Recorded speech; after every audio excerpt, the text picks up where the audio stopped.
Welcome to Cooper Talk. I'm your host, Steve Cooper, and remember, I'm only as hip as my guests. I have to tell you something, people. As you know, I'm moving back east May 1st, and today I put on the recommendations for movers, okay? Because I'm looking for a mover because me and Joanne, she has a place back there, so we're not going to schlep across the country. But it's so funny when you put a recommendation on Facebook. That's all you want is a recommendation for movers, cross-country movers, and people all have to chime in saying, well, why don't you just move yourself? Why don't you get a U-Haul? And it's like, because I don't want to, okay? I'm not 23 years old. I can afford a moving van. And I'm telling you, if you've never moved across country, it's a pain in the ass. I did it the first time I moved out. So if you know of any good movers, okay, from LA to Marlton, New Jersey, which is 10 minutes outside Philadelphia, email me, Cooper at coopertalk.net.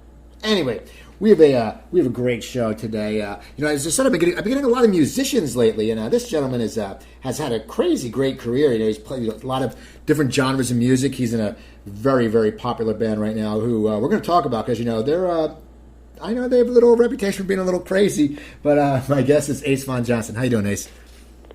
Good. Thanks for having me. How's it going? Good, man. Good. You sound good. You know, it's funny. You sent we emailed and we tweeted, and your voice is very much deeper than I thought. I don't know why. I don't know. Maybe it's just you have a good deep voice. Well, thank you very much. I do dabble in the voiceover industry as well. So if anyone needs me, give me a shout. Okay. What voiceovers have you done? What kind of voiceovers do you look into? Most of the stuff I've done is stuff, content, and a couple regional campaigns here and there, but nothing too crazy, nothing that's really paying the big money or anything like that. But what I really would like to do is animation, cartoons and stuff. That's a good lucrative gig. So yeah. You're a guitarist now. When did you fall in love with music? I mean, as a kid, did you listen to certain bands? And you've played punk, you played metal, you've played across the board. I'm sure you have all other different influences. But was your family musical, or how did you start this whole career that's been a lifelong career for you? Yeah, musically speaking, I didn't know what a genre of music was until I was probably 16 or 17. I didn't understand that. If you listen to Megadeth, it was considered gauche to also like the Eagles. I didn't understand that there was a difference. And so I just kind of picked up what my mom and my dad were playing me when I was younger, like a lot of, I guess what you would consider classic rock at this point, and like 50s doo-wop, stuff like that, like the Big Bopper and, Fats Domino, Chuck Berry, all that kind of stuff. So that was kind of my earliest musical, leanings. And then I guess the first two bands that I really got into as a kid were the Eagles and the Doors.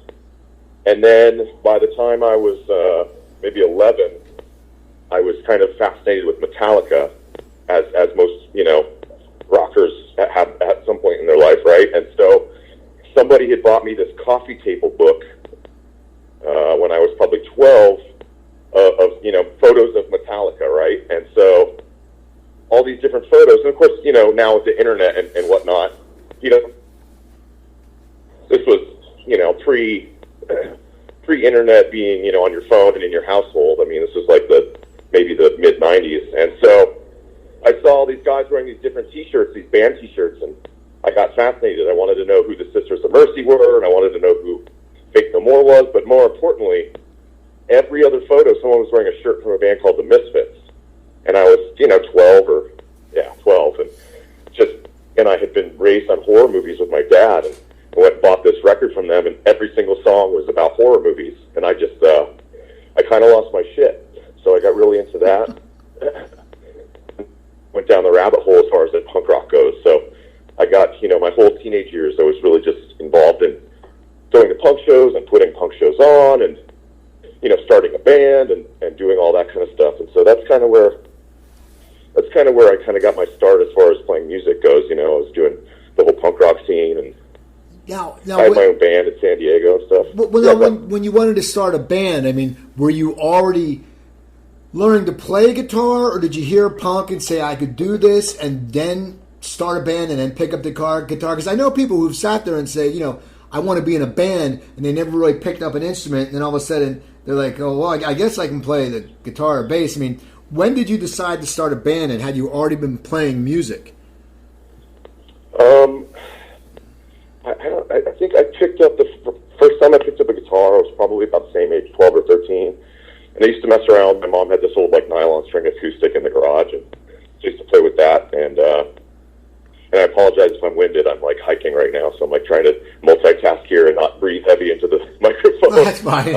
Are you on Runyon? But no, I'm just I live up at the top of the street called Argyle in Hollywood. I'm right by the Hollywood sign, so okay. I'm kind of like hiking in that direction or walking in that direction. But just in case you wonder why I'm panting occasionally, Okay. that's why I apologize. But so yeah, I was playing guitar, not for real, just sort of dicking around, and I think around 14, you know, me and my best friend at the time decided we were going to start like our own little fake band. You know, we never played, we never had a drummer, we just, you know, it's something out of Beavis and Butthead. We would just draw our band's logo on everything and pretend that we were cool. And so as I got more into punk rock, you know, around 15 or 16, and I was actually playing guitar, you know, I knew bar chords and whatnot and basic structure of stuff, and you know, I could play those songs. And so I was part of that scene and hanging out with my friends, and everybody was all punk rock. And it just seemed like an easy, I don't know, an easy gig to start with. And so I think I got my first what I consider real electric guitar for my 17th birthday, and my birthday is December 27th. So I started my first real band on New Year's Eve, literally 4 days later from the day I got my fucking first electric guitar. And within 6 months, we were, you know, doing national acts and doing little, you know, dates up the West Coast and up to the Bay Area, up to Portland, and, you know, I was still in high school.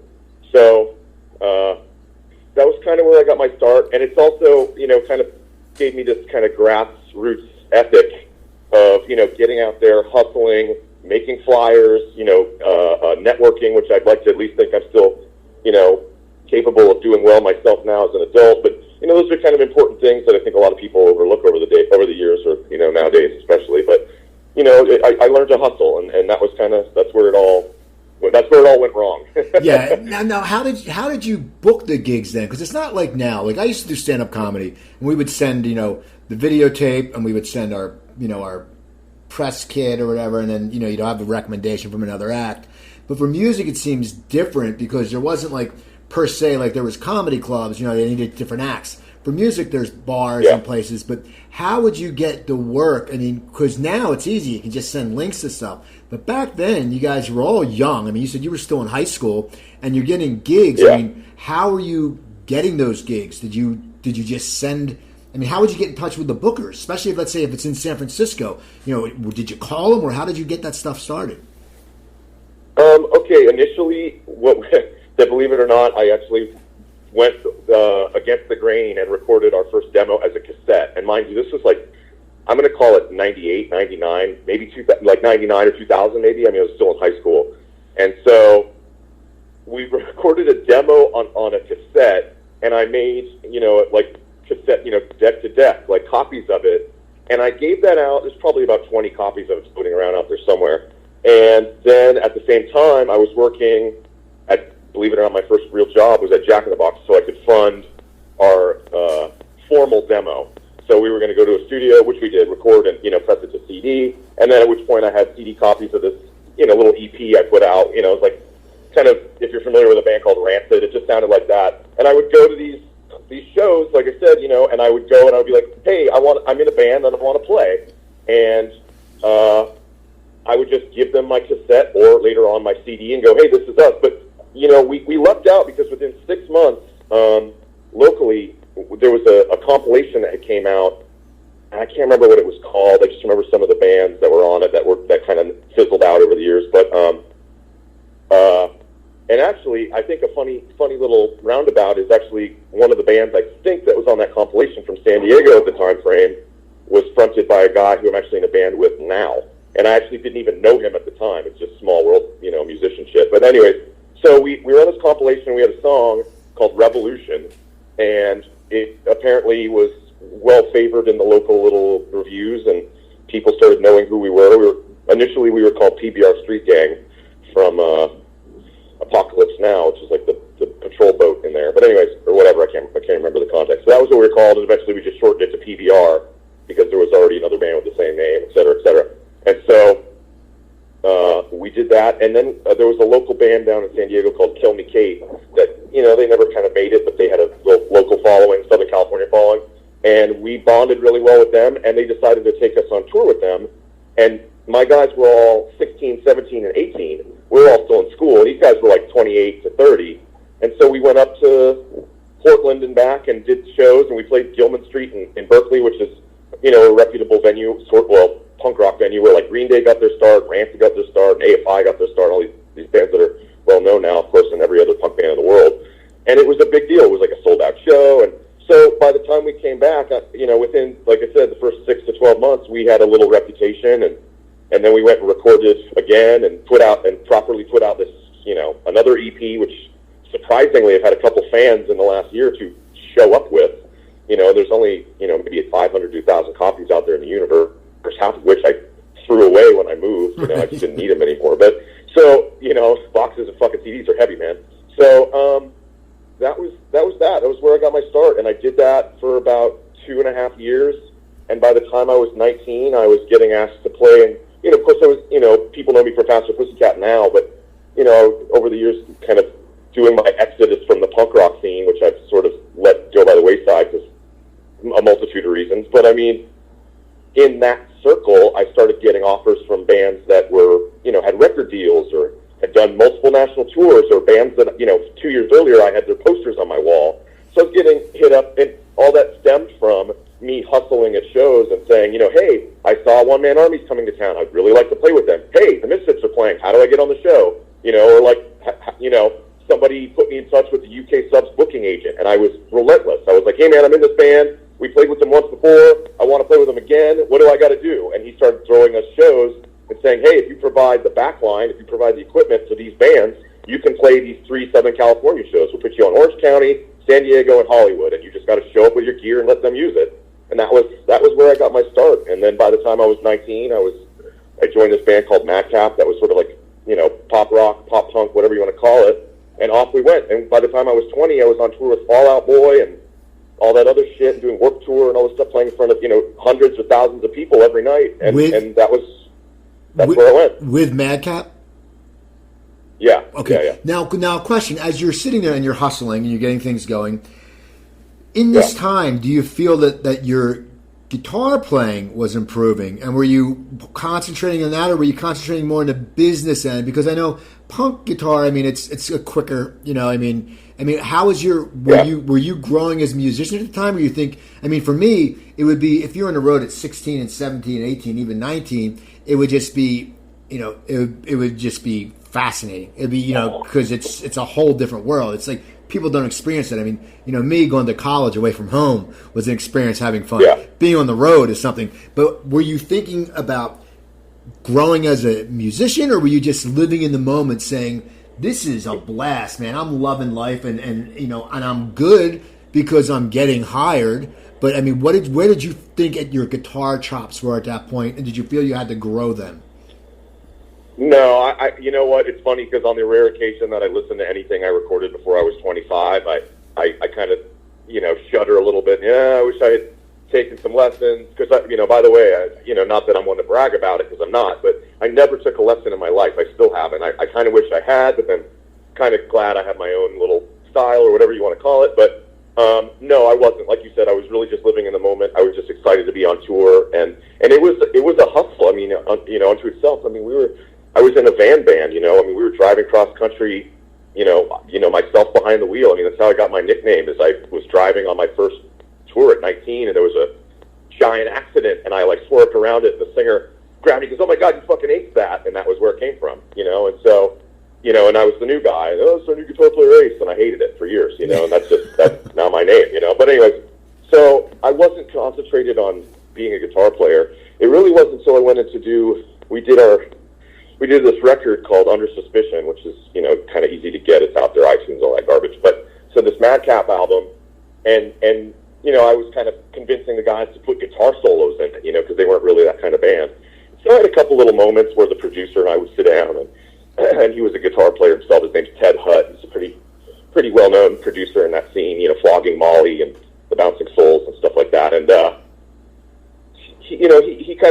me a little bit, and it was the first time I ever used guitar pedals, like a wah pedal, and, delay, and, stuff like that. And so I grew a little bit then, and that's when I kind of realized that I wanted to be better, more than just being able to play. Once I learned to do that Chuck Berry, like, diddle it, like, I was like, okay, I'm good. I can play a solo. Let's go.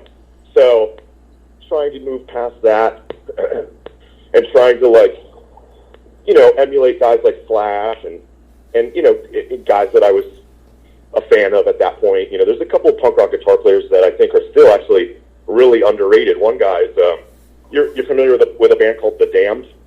Yeah. You ever heard of? Okay. They've been around. Wait, damn, they've been around forever, right? Yeah, they've been around for 40 years. Yeah. And they're like one of the first punk bands ever. So The Damned's guitar player, Captain Sensible, is actually still one of my biggest influences as far as guitar players goes. And he's a phenomenal guitar player, which is sad because it's underrated because he's just in this punk band or whatever. Although they're, more than just a punk band, but that's me talking as a fan. But, so I was trying to kind of grow beyond just playing basic stuff. And, by the time I was maybe 23, I could do more, it's like a couple of tapping things or, I knew a couple scales and all that shit. And so by that point, I considered myself a little more diverse or whatever. And I was playing with some pop artists and just trying to mix it up and get out of being strictly known for being in these punk bands or whatever. And within a year or two, I kind of made a conscious decision that I wanted to, wasn't listening to that kind of music anymore. I was listening to rock. I was listening to 70s stuff. A lot of Alice Cooper, a lot of Thin Lizzy, fucking just Allman Brothers, just weird stuff, I was just trying to get outside of the box, if you will. And so I started trying to learn that and then network into that scene, which, obviously I did. And, by the time I was 26, I think I was 26 when I initially came into the Faster Pussycat camp, and they made me a member when I was 27. So that sounds about right. So I mean, I just, I'm way off topic now, but no, it's reel fine. me in. So, No, I was going to say, when you were talking about the punk, I mean, I know, well, at one point you left San Diego and came back to L.A. Were you still in the punk scene when Correct. you came back to L.A.? Yeah, when I moved back to L.A., I was 19 or 20, and my sister was living in North Hollywood, Sherman Oaks area, which is, a few minutes from Hollywood. And that was when I was in that band Madcap. So I really, I have a couple friends that, consider me from being from San Diego, and I have a couple friends that consider me being from L.A. I was, an adult, or not an adult, but old enough to know what was going on and going to shows and buying records when I moved to San Diego. And then that's when I got my start in the scene down there. So, but, I remember going to Green Hell on Ventura and, Tang here in Hollywood and stuff like that when I was a kid, but, in the LA area. So when I moved, I guess what I'm saying is when I moved back to LA, I was already, waist deep in, being a musician or whatever you want to call it, playing in bands. And Now, and I was, go ahead. No, I was going to say, what made you, I mean, I know you wanted to change genres, but did Madcap break up or what? I mean, what happened with that? Because you were recording albums and stuff. We did the record. It came out. We were on a larger indie label called Victory that at the time was merged with a major. And we put out our record, and through a few errors that were not on our behalf, we just kind of fizzled out, basically. Like we had some huge European tour and some huge American tour, and both things went tits up, as they say, and I can't remember what the scenario was, and then our booking agent decided she was going to go back to college and basically folded her leg of this agency, and it was just all these different little, snafus that happened all within a 2-month period, and we kind of all looked at each other, and this was a band that had been touring. I mean, we were doing 7 to 9 months on the road every year, and they were doing that even before I was in the band. I mean, so we would just go from tour to tour to tour to tour, come home for a week, rest, regroup, and leave again. I mean, there was a period where I don't think I even lived anywhere. I don't think I had anything to own, but, talking about living in the moment. But by the time I was 21, the record was out, was, existing, and we had been touring on it, supporting it for about a year. And then I think at some point we just, with all the errors that happened, we just kind of said, think maybe it's time to take a break. And that break just basically became the end of the band.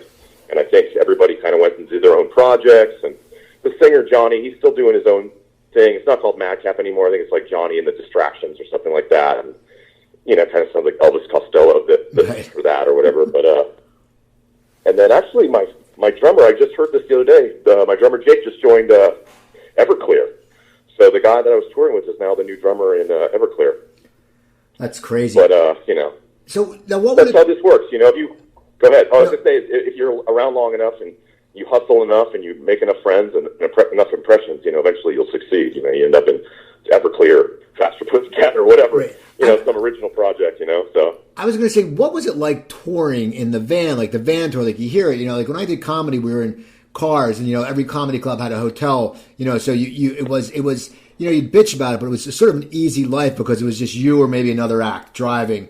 But what was it like? Going from town to town in a van. Did you have your equipment with you? Did you drive? How long would the rides be in between gigs? Was it, and because you were on the road so much, did you get put up in good hotels or what? What was it like? No, it was brutal. There were probably 5 to 10 day stints where none of us even saw a shower. This wasn't like punk rock in a traditional sense where, everybody looked like, scary. We were on, like I said, these kind of kicky tours like Fall Out Boy and who else, Mess and, stuff like that. But, we go out and headline ourselves too. But we were roughing it, we were usually the first or second act of a package tour, and we would be doing, anywhere from 80 to 300-mile drives every single night, and it was like the gig would end, we'd hang out, try to rest. Honestly, it was one of those scenarios where we all had our own bench in this van, and that was your bed and where you lived, where your computer was, and where you read your book, where you had your little flip phone and texted your girlfriend at home. It was pretty rudimentary. It was simple, and so this was again before smartphones and all that, and the way technology is nowadays. So it was sort of on the edge of what it was probably like 10 years prior when it was just payphones and newspapers. But we survived. We all made enough to eat and pay our cell phone bills, and that was kind of the extent of it. There wasn't any glamour. I don't remember any nice hotels ever being in that band. I think we had a friend that managed a hotel in the tri-state area and would hook us up, and we would, if we had a day off, we were just relieved to get a shower. I remember that being like the biggest thing is like, oh my God, in 3 days I get a shower. Like, wow, Right. like a reward. So, and it's funny because now, as a full-time touring musician or whatever you want to call it, professional or whatever term you want to use, I'm like, if I can't bathe every day, I'm not going. So Right. I can't imagine doing that again. I honestly, I think I was living in the moment so much that I really don't remember a lot of it, even though it was a couple years of my life. I only, I guess maybe just because I've done so much of it with different acts and, stuff over the years, I just kind of forget. But it was definitely an interesting time for me for sure. Now, what was it like when I know you joined a band, The Generators, and you toured Europe? What was it like touring Europe, and was there a difference in crowds? And was it? And how did you end up in that band that ended up touring Europe? And was that your first time in Europe? No, actually, you know what? It's funny you bring them up. Right when I joined Madcap when I was 19, one of the 2 other bands that was courting me was actually The Generators, and I had considered joining them. They were about to go do this long-winded European tour because that was actually their major market over there. And, they're still around, but, different. It's just the singer, really. But, like a lot of bands, obviously. But, so I ended up taking the Madcap gig instead because I just looked at it as a bigger opportunity. And I came back. It's funny because this does all kind of tie together. I kept in touch with those guys, and I had initially, like I said, when I was in my first band, I had brought them down from the LA area to play San Diego. And the cool thing about my band when I was a kid was we were good for drawing anywhere from 50 to 100 plus people in our little scene that we had there. So they were elated that we played and brought people, and they weren't just playing to 12 people. They were kind of touring on their second album, and nobody really knew who they were outside of maybe Europe yet, and or whatever. And so we had a good relationship, and the last show that Madcap did, ironically, was our support band was The Generators, and I was 21. And so Doug, the singer, had asked me, if I'd be interested in playing with him. They were about to let their guitar player go, and I said, sure. So within 2 or 3 months of Madcap dissolving, I was in Europe.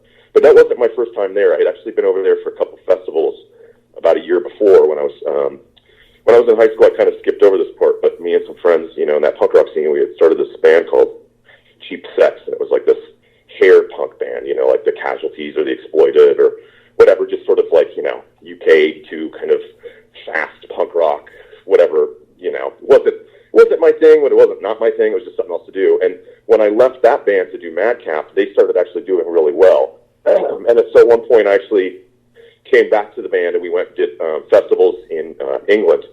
So that was kind of my first time over there with that, but that was brief. But then going over with the Generators, I think I was 22, and doing an actual, I think it was a package tour was our first tour over there, but, we were playing, 500 to 1,000 people a night, good crowds and, punk rock shows. And I think we were over there for 3 weeks, maybe a month. And it was totally, the scene over there is completely different, but, country to country, it all varies. It's just like, you could say, oh, I went to America, man, fucking, South Dakota is so much different from Orange County. Well, of course it is. Right. So, it's it's regional. But there were places that stood out, Austria, Berlin, London, of course, parts of Wales, Scotland, stuff like that were always just great. You have these huge turnouts or whatever. And that was actually, that tour with the Generators was where I actually started getting to know this guy named Dwayne Peters, who's this sort of cult punk rock icon. He's this legendary skateboarder. He was kind of like the Tony Hawk of his day, if you will. I'm sure he would punch me if he heard me say that, though. But so Dwayne and I started working together. He had a band in the 90s called the U.S. Bombs that were kind of popular. They were on, actually, speaking of stand-up comedy, they were the house band on that show Premium Blend on Comedy Central. Do you remember that? Oh, yeah. I had a bunch of friends on that. Yeah, so they were the house band that played like in and out of the commercial breaks and stuff like that. And so we toured, I think my first tour of the Generators over there, although I did about 7 or 8 tours of Europe with the Generators throughout my tenure. Our tour with them was one where I started actually getting hit up by him and his bandmates to play in that band. So in between the Generators dates and stuff like that, I was also playing for that band, the U.S. Bombs, as well. So that was kind of an experience. Now, were you getting like courted by different bands a lot? It sounds like, you never really had the downtime, like you said, you got into the Generators and then this band. Now, were people actively pursuing you or, were you also looking for other gigs? When you were touring Europe and stuff, were you happy just to be making music or did you think there's got to be a bigger picture? It was about that time that I started thinking about the bigger picture. I think by that point I was 23, 24, something like that, early 20s. And I realized that was basically, had indirectly become my profession. I didn't set out to go, I'm going to move to, I'm going to move to LA and make it and join a band and blah, blah, blah. I didn't have any weird convoluted pipe dreams. I just ended up there. It was just, step by step. And so I was getting courted all the time. I used to say this, and I don't anymore, but every other tour I would do, someone would poach me. And so maybe it was just because I was young or tattooed or easy to get along with, at least I hope, and whatever it was, I was getting offers, every 3 months. And so, between, my time in Murphy's Law and that band, the U.S. Bombs I mentioned, and a bunch of other projects, here and there that have all either gone up or down, I was constantly working. So, it just kept me busy. I think at some point I started kind of, basically going, I need X amount to do this, instead of just, oh my God, we're going to Europe. That's cool. Like I was like, well, how much am I making? I need to know, or, here's my rate and let's go from there. So, and that's how you kind of thin the herd. I still have to do that. If people call me, hey, can you fill in for this week? I go, well, we got to talk business right. first, man. So, it just was one opportunity that led to another, and I was really grateful for it at the time. It got me where I am now. And to tie it all together, I was playing in that band, the U.S. Bombs, and our booking agent was a guy named Charlie Overby, who, if you're in the Hollywood scene at all, and you've been around long enough, he's just one of those guys that's been around forever. He had this band in the 80s called Big Bang Babies that never really went anywhere, but they went on to play for Alice Cooper / Snake Pit, now he's in Night Ranger, et cetera, et cetera. And so Charlie pulled me aside, and I guess I must have been about 25, and he said, hey, I've got this project with Brian from Kiss and Jerry Montano from Danzig and Chad Stewart from LA Guns and Faster Pussycat. Would you be interested in playing, guitar? And I said, sure. And so that project, I joined and did that for about a year, and that was actually what got my foot in the door with the Faster Pussycat camp. Okay. So it's all kind of all ties together. You're always getting courted. I got to ask you, I know you played, when you played with Murphy's Law, you played in Japan. Yeah. What is it like playing in Japan? I had Tony Harnell was on yesterday, and he said, TNT was giant in Japan. And I've had people who say when you go over there, Carmine Appice was on. He said, it's just the crowd, the fans are just crazy. Like Tony said, they got off the plane and there's these kids just waiting for them at the airport. What was your experience in Japan? Because I always heard the fans are just rabid, man. They just love it. I mean, what was your experience when you went over there? And because it was a punk band, what was that like? My experiences in Japan were nothing but positive. I had a blast. My stint in Murphy's Law was short, but very interesting to say the least. The people of Japan, it's absolute culture shock. The country itself is just super clean, super efficient. Everybody's very gracious and humbled. It's this weird. It's very weird. But yeah, I do remember getting off the plane. A funny story is they flew. Part of the tour was a festival, and so you had all these New York bands, some of the guys from Agnostic Front, some of the guys, a band called Madball, a band that I'm really tight with called the Bouncing Souls, us, Murphy's Law, and a couple other people. We're all on this one plane, and so we took over the flight on the way over there. We just all hovered in the back of this plane, for this whatever it was, 16-hour flight or something ridiculous, and just drank. We think we drank them out of their whiskey or something like that. Anyways, and so we got there and we landed, and there were all these high school girls screaming, and we were like, oh man, everybody was got all cocky, oh yeah, we made it, man, we're fucking rock stars here. Turns out on the same flight was My Chemical Romance, who was huge at the time, and they were there for them, not any of these grungy New York hardcore guys. But it was funny. But yeah, that's the way it was. All the shows were great. We played a couple festivals that were a few thousand people deep, and then most of it was, for Murphy's Law, was just club dates. We were headlining. I think we did something like 26 shows in 31 days, which, if you look at the size of the country, that's like touring California for a month. All the shows were relatively close together. So it was interesting over there. It's where I definitely got my taste for sushi, that's for sure. But yeah, it was cool. Actually, I think Faster Pussycat slated to go back there later this year, so I'm looking forward to it. Now, as you're playing and you're jumping from band to band, you're getting recruited from bands. Are you writing music, or are you just playing? Are you a gun for hire, or when do you start writing? Because I know you write some music. I honestly, my recorded output versus what I've written isn't to snuff. I think I feel like I've always been writing, but unless someone says, "Hey, we're going to go do an album," I'm usually not writing. I sit at home and I play guitar now, at least in the last 8 to 10 years, and since that Murphy's Law time frame. But I don't really write that much. I'm usually more of a collaborative guy. I've got a cell phone and computer full of little riffs and ideas, but if you said, I need you to turn in an album of completed material next week, I'd tell you to fuck off. I couldn't do it. So, I've always been kind of doing little bits and pieces there, but for the most part, it's just been, when I was, for example, the Generators. Okay, we're doing a new record.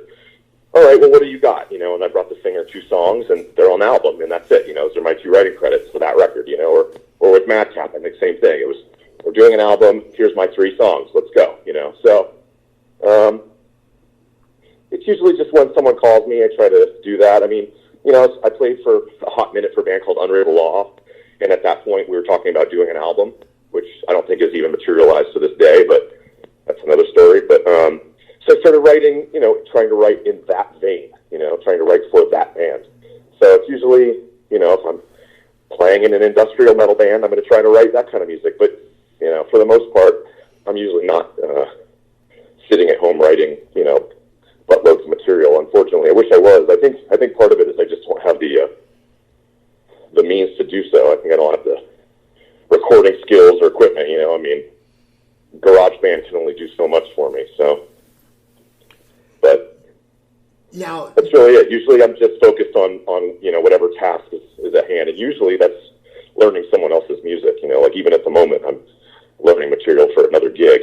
So now you said in that one your road into Faster Pussycat. You met those. Now, were you a fan of theirs? Did you follow their music? I mean, of course you knew of them because I follow music and I know a lot of bands. But when you're a musician, I'm sure you know every band, and you were in the LA scene and you were touring, so you were a pro musician. So I'm sure you hear, you guys hobnob, you meet each other, you network. So you met the guy, you played with the one guy from Faster Pussycat. How did the whole scenario come into you joining Faster Pussycat? And were you really aware that, they were they're a very, very popular band?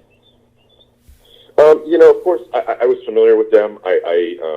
Being a child of the 80s, I remember seeing their videos on MTV and stuff like that, or, early 90s or whatever. A fan, I don't think a fan is the right term. I was aware of them. I had digitally, when I joined the band, I think I had Babylon and Bathroom Wall. I knew 3 or 4 songs, and that was it. But I didn't have the catalog. I didn't, really what it was as I started getting more into the rock scene, let's say 24, 25, I was making an effort. So I was like, okay, if, for example, if I'm hanging out if you introduced me at 25 to Tony Harnell and said, oh, it's a singer from TNT, I'd be like, oh, cool, I've heard of you. Great, end of story. And next day, I'll probably go and, try to, research, what was their hit, or what songs did they do, or, find out if I was familiar with that band. And that was sort of what happened with when I was playing with this guy, Charlie. The band was called Charlie and the Valentine Killers. When we toured and stuff. But so as I was working with Danny, and then later on, or Chad, my drummer, and then Danny, my bass player, who was also in the band for a period of time, I think I was like, yeah, I know who these guys are. And at the time, they were both playing in one of the many versions of LA Guns. And so I wanted to be familiar with, who they were and what projects they were doing and whatnot, so I didn't look like a jackass. And so I kind of got, into it and did my homework. And, I think eventually I bought the first Pussycat record, and I thought it was great because it's, punk influenced, if you couldn't tell. And, sort of that missing link between Guns N' Roses and New York Dolls or whatever the fuck. And so I was a casual fan. And when I got asked to do it, what actually happened was, I have kind of a funny story about joining Pussycat, I guess.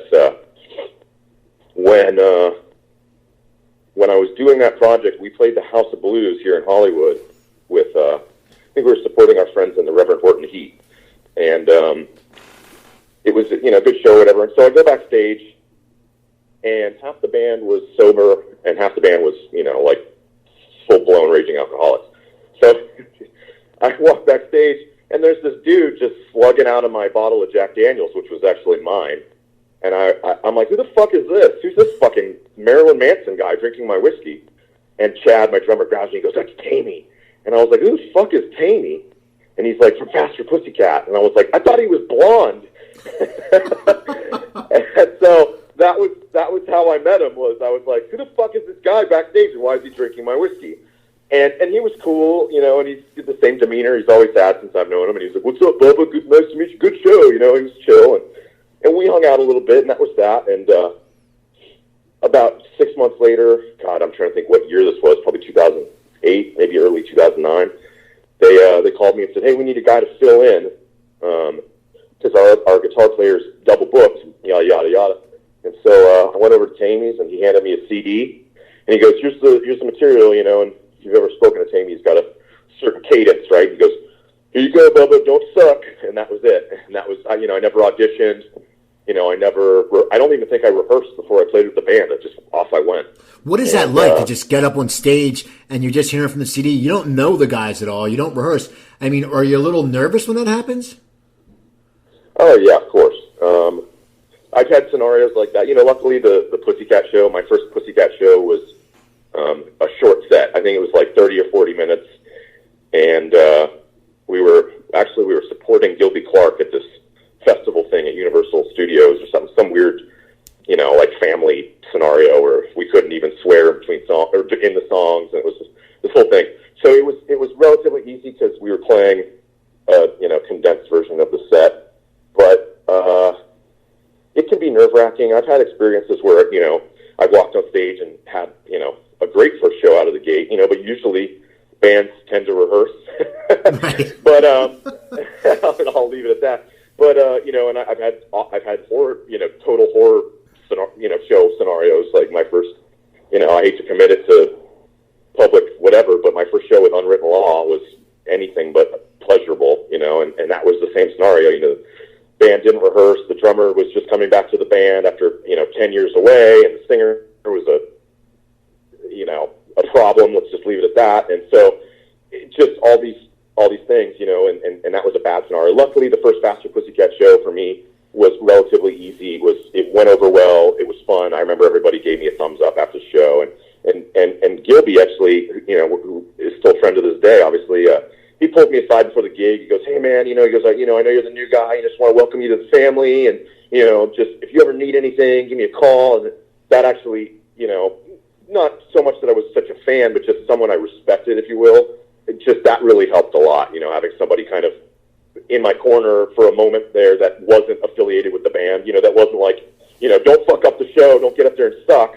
Just someone that was like, "Hey man, you got this, don't even trip, and if you need me, I'll be over here." See, and that's cool. And that definitely helped. That's awesome. Yeah. He gave me a really cool shirt. He was on my show, but when I recorded in the studio, I had Gilby's Garage. That's the coolest. He was so nice. He brought me that shirt, and I'm like, shirt. How cool is this guy? He brought me a shirt and a CD. I said, that's cool. Yeah, Gilby's one of the, I was going to say one of the only, but that's not true. Gilby is one of the most stand-up guys in the industry. I mean, his resume alone, the motherfucker was in Heart and the MC5. That's, to me, that's fuck. I don't give a shit about Guns N' Roses. That alone is cool as fuck. But he's not only is a professional, but he's just a really nice person. So that's always great when you encounter, not that there are all these assholes in the industry, but just sort of this interview takes a hard left. Fuck all these people. No, but people get caught up in their own fucking hype. I'm not even going to try and lie and say everybody's, a sweetheart, because that's a fucking lie. But you get these certain people that go above and beyond what you expect from them. I'm going to name drop for a second, like my buddy Ricky Warwick, who sings for Black Star Riders and the revamped version of Thin Lizzy. That's like people like that, people like Gilby are actually what keep me kind of doing this, because they're just helpful, and they get it, and there's a cool fine line between being like a rock star and then also being able to be like a great human being, as opposed to, I'm not going to say anybody because that's rude, but just people that are like a rock star and then fucking assholes, because I do that enough, myself included. So it's nice when you meet people like that, and they're just awesome, and that's all I'm going to say. It's Gilby rules. I love him. And he definitely, we've toured with him. We've done shows with him. We're demoing stuff at his house right now. I'm friends. Like you said, he's always there. I'm friends with his Troy, Patrick Farrell. Yeah. Troy, good guy. He had Thanksgiving here. He had Thanksgiving here one time, and I'm like, geez. I said, get out of here with the hair. Anyway, so you sub for that one gig for Faster Pussycat, and now do you think it's just that's going to be it, that one night? I wasn't sure. They just kind of kept me in the back burner for a little bit, and I think at a certain point, the guy who I replaced, Michael, eventually chose to focus on the other gig, and at the time, I think it made sense for him, and that was fine. But he had also, without airing any dirty laundry, he had kind of told Tammy that he was going to come back and commit to the band, and he did not. And I think he did that repeatedly. And I think he just sort of burned his bridge there. And he, at some point, my filling in just became, "Hey, you're staying." And so I remember, I think Tammy and maybe Chad or somebody pulled me aside and said, "Hey, we'd like you to stay. If you want, you're a member now." And I said, "Cool." And that was that. And here I am, 8 years later. or 7.5, whatever it was later. So yeah, so when they said to join, when they said you're a member, I mean, what was your long-term thought? Because as you said, you've been in a lot of bands, you've been courted by bands. Was this something that you were excited for? Because did you feel a good energy when you jam with them? And because, as you said, you're an 80s kid, I'm an 80s man. I went to college in the 80s, so, I'm more of those guys' age. I mean, what was that like? I mean, was it something that you were going, okay, this is really cool. They already have a built-in crowd, and it's the roots, as you said, with some punk roots, but then the metal, and as you seem you're trying to always grow as a musician. That's what I get from talking to you. Was it something that you were very excited about because you said this is a really good project because they already have a following, and I don't have to worry about being in a band that's only 35 people are going to show up. You know what I mean? Well, there are those markets, but yeah, no. I was happy to join a band that was established. I was happy to join a band that was helping me further myself as, I wanted to be a rock guitar player. I am a rock guitar player, so that's kind of what cemented me in that scene and helped me kind of fulfill that that kind of urge that I had where I was trying to get out of punk rock and trying to do stuff that was a little more not complicated, because that's not, obviously I'm not Alex Lifeson or somebody like that, but just more involved and sorry, I'm winded here. It just it was a great opportunity, and I figured the same thing. I figured, within a few months, if it didn't work out, somebody else would poach me or hit me up, or it would be one of many opportunities in a succession of them in my quote career. So I was happy to be working with people that I got along with. Chad and Danny, my rhythm section. We'd already been playing together for over a year, maybe longer. We had a rapport. We were friends. We hung out. Tammy, I was kind of getting to know, and so he's kind of a recluse in his own right. So I still don't know much about him. I'm kidding, but it was nice to be in what was kind of a dysfunctional, functional family that I seemed to fit in. And then as far as playing goes, it was kind of a perfect fit because a lot of that stuff is derivative of punk rock style playing. As far as the guitar, Cat House is the same thing as a New York Dolls song or any band from New York in the 70s. You know what I mean? So it worked for me, and there wasn't, if you asked me to try to learn a fucking, for example, a TNT song, I don't know that I could do that. I mean, I'm sure I could, but that's not really in my wheelhouse, and so this fit for me, and I seem to fit for them, and despite what people may associate the band with, there is a heavy undercurrent of punk rock in that band, whether it goes from the material on the first album to the stuff that Tammy listens to then and now. I mean, I think he and I do most of our bonding before we play in the back of the bus listening to music. We'll sit there and listen to Turbo Negro or, God, I'm trying to think, like obscure stuff. Just like the Tuck Darts or something, always trying to turn each other on to some new weird band from way back when that neither of us has heard of. And it's cool. There's that. And then also, my bass player, his first gig ever he was a roadie for the Ramones when he was a kid. And then his first real gig was playing with Stiv Bators, the singer for the Dead Boys. So there's this punk rock element in that band, probably from the original era, and that still goes along with it now. So it worked out, and I'm still here, and it has led to a lot of really cool opportunities. I've gotten to play on stage with fucking everybody from that sort of mid-tier era. I've been on stage with I played with for fun, but I got up and played a couple songs with LA Guns, get up and play a couple songs with Gilby Clarke, I get up and, grab the guitar pick and play guitar with, John from Y&T, just stuff like that. It's led to cool things. I've flirted with playing with Steven Adler, been, jammed with him a bunch of times at his house and on stage at M3. So it's led to cool little things that are nice little, kind of reminders as to why I still do it. And the perks, let's call them perks, it's a great opportunity. It's a great gig. It's a household name, more or less. It's basically a classic rock band now. When you think about it, if you turn on classic rock radio station.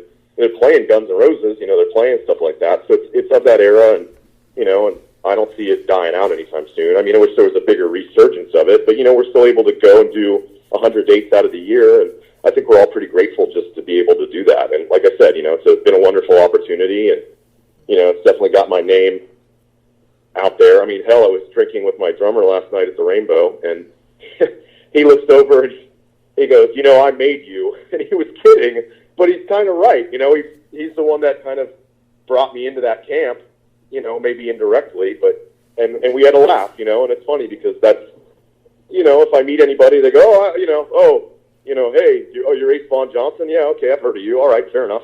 And that's because of this band. So, you know, it's been a wonderful opportunity, and I love it. I love my guys, even though I want to smack them in the mouth sometimes. But, you know, everybody's great. Like I said, it's a super functional, dysfunctional family, and everybody loves each other. There's always, you know, something interesting going on, to say the least. Sorry, I'm trying to get away from all this traffic, and it's not helping. There's like a helicopter and an airplane and a train and a boat all going by me at the same time. It's crazy. That's LA. That's Hollywood, I guess. But yeah, it's been great. I love it. I don't have any intentions of doing anything but, and, you know, obviously if Metallica comes calling, that's different or whatever. I'm kidding, but, you know, it's been a wonderful, repeating myself now, but it's been a wonderful opportunity. What's it like touring now, though? Is it a lot more, you know, you said a bus, you know, I mean, is it a lot more comfortable touring now? You know, peaks and valleys. There are times when I miss the freedom of being in a van, like, hey, we can go through that drive-through, or hey, we can go, you know, this, that, and the other thing, or drive, you know, somewhere civil. A bus is a commitment. So it's nice to be able to travel basically in your home, but, you know, along with that comes, you know, buses break down constantly. And I don't know. I'm not complaining, I guess. I shouldn't look a gift horse in the mouth. I love being in a bus band. I love touring in a bus, but there are a couple times a year where I'll be like, man, I wish we were traveling in something smaller. But, you know, Tammy has only toured in a bus his entire life. I don't see him doing anything but. And so, you know, I kind of, like I said, I worked my way here, so it's nice to have graduated from, you know, traveling in a van or, you know, a rickshaw to a bus, you know, half the year. So it's cool. Touring with the band is, the one thing that I really appreciate about touring with the band is that it's a regiment. And I'm sure this is everybody's tourist, you know, although coming, like I said, from that punk rock scene where everything is, you know, could be, you know, one thing one day or something else the next. It's nice to have a schedule, you know, it's a routine, something that my life at home lacks greatly. You know, it's like you wake up, you go do sound check, you know, do a meet and greet, go to the hotel, take a shower, have some dinner, come back, hang out, see your friends, play a rock show, you know, go to the bus, hang out with your friends on the bus, go to bed, repeat. You know, it's cyclical, and so that's cool. I always appreciate that. In contrast to, you know, I don't know what the hell I'm doing, you know, day in and day out when I'm at home. I'm just killing time in between tours, really, or work, or gigs, or whatever you want to call it. But I don't know. It's good. You know, it's nice to get out there, and just like any band. I mean, this is a cult band now. I mean, it's got its own, you know, intense following, and, you know, people want to hang out and ask you, you know, questions and whatever else. And it's sort of like a family almost. It goes beyond just being in just a band where you're like, oh, we're going to play some shows. I mean, there's a lot of moving parts, and, you know, traveling around the world is great. You know, I mean, I call it the greatest minimum wage job in the world, you know, so that to really break it down for you, you know, but, I don't know. I don't even know what the hell I'm talking about at this point. How do you know Phil Varone? I saw Phil put a bandana on Instagram and said it was an Ace Vaughn Johnson bandana. Yes.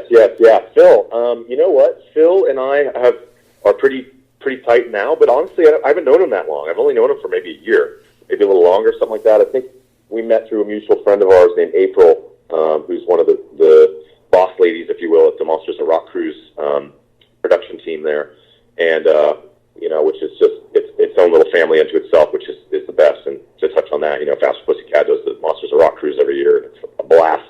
But Phil and I met through together, or a pre-party, or a post-party, or a festival, or something. And you know, I mean, I knew who he was. You know, I saw him on whatever reality show he was on, and we, you know, we just get along really well. And so he's a good guy. You know, great drummer. He just landed that Red Dragon Cartel gig with Jakey Lee, and stoked for him for that. And actually, April, who I just mentioned, she's the one that actually sent him that bandana. So, you know, I've got my own, like, little merch and stuff like that, you know, just to help make ends meet and, you know, spread the rock and roll gospel or whatever while I'm on the road and stuff. So, you know, like bandanas and swag and Tic Tacs. But so she hooked him up with a bandana, and he did the whole, like, Facebook, you know, we did a social media shout-out kind of thing, you know, and I thought that was cool. Well, cool, man. So you have any gigs coming up? What's up? Any gigs coming up with Festa Pussycat? Aren't you playing the Whiskey or something soon? Yeah, we play. Our next gig is in about a month and a half or so. It's April 21st at the Whiskey A Go-Go, which is our home away from home. We'll be there then, and then we take a red eye to New York to play a show with LA Guns, believe it or not, the next night.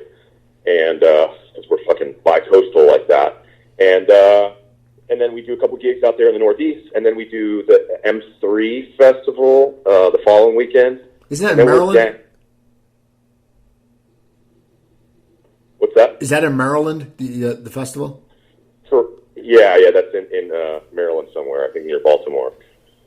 So we'll be there for that, and then we're down for a month, at which point my bass player had a band in the 80s and early 90s called the Throbs that were on Geffen, and they're getting back together, and I have been recruited involuntarily as the guitar player.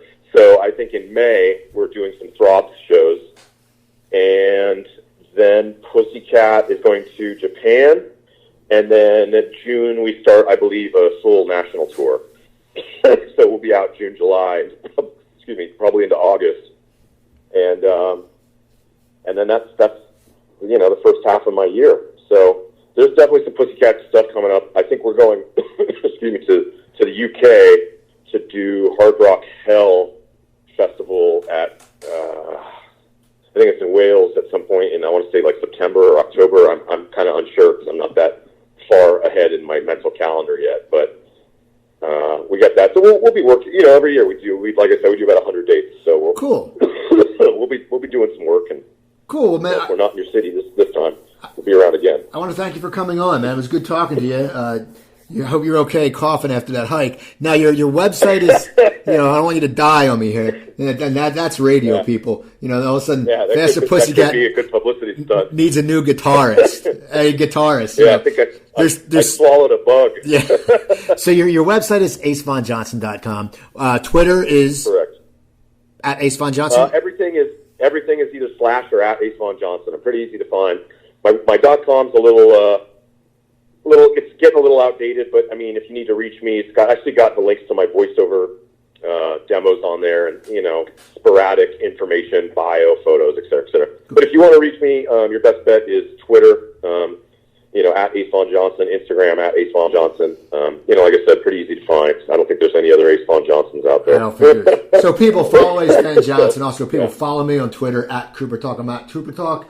Go to my website, coopertalk.net. I have over 590 episodes. You can email me, Cooper at coopertalk.net, which also you can email me about my new PR company, Creative Stupidity PR. You know, I have one client. He's Jason Aldean's drummer. He's my good friend, Rich Redmond. I'm getting him a bunch of stuff, a bunch of podcasts. I got him on Nashville Today. I got him verified on Twitter. So you can do that. Also, don't forget my other website, stopthesalt.com. You know, when I had that heart problem, I had to change my diet. So I wrote a cookbook. It's 120 low-sodium recipes. No pictures to intimidate you. No long list of ingredients. You can get it at Amazon.com. But if you go to StopTheSalt.com, I make more money. And I got to finance a move back east. So, of course, you want me to make money. So buy it at StopTheSalt.com. So, people, follow Ace Van Johnson. Look up Festa Pussycat. Go check out their videos. Buy their albums. Go to see their shows. So follow him. Instagram, I'm at Cooper Talk 1. Follow me there. Words with Friends, Cooper Talk 1. I'll play you. So that's about it. I'm Steve Cooper. I'm only as hip as my guest. Don't forget, drink your water, eat your vegetables, take your vitamins, and I'll talk to you guys next week.